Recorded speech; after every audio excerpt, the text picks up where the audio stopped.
৭২-এর বিধান শেষ, ৭২-এর বিধান শেষ, আল কোরআনের বাংলাদেশ। জোরে বলেন, ৭২-এর বিধান শেষ, আল কোরআনের বাংলাদেশ।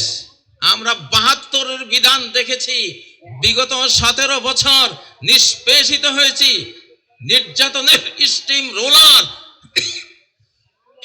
আমাদের উপর চালানো হয়েছে ৭২-এর বিধানের অজুহাত দেখিয়ে। ঠিক নয় কি? কারা কারা ৭২-এর বিধান চান?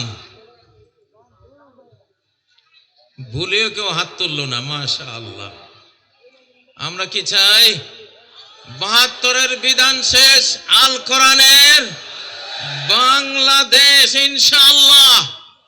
এবার ধীরে ধীরে আমরা কোরআনের দিকে এগিয়ে যাব। আমরা বলছি না ১ বছরেই গোটা কোরআন নিয়ে আসব। কোরআন নাজিল হয়েছে ২৩ বছরে, ঠিক নয় কি? একটু একটু করে কোরআন পৃথিবীতে এসেছে, আমরাও একটু একটু করে কোরআন নিতে থাকবো ইনশাআল্লাহ। রাজি আছেন?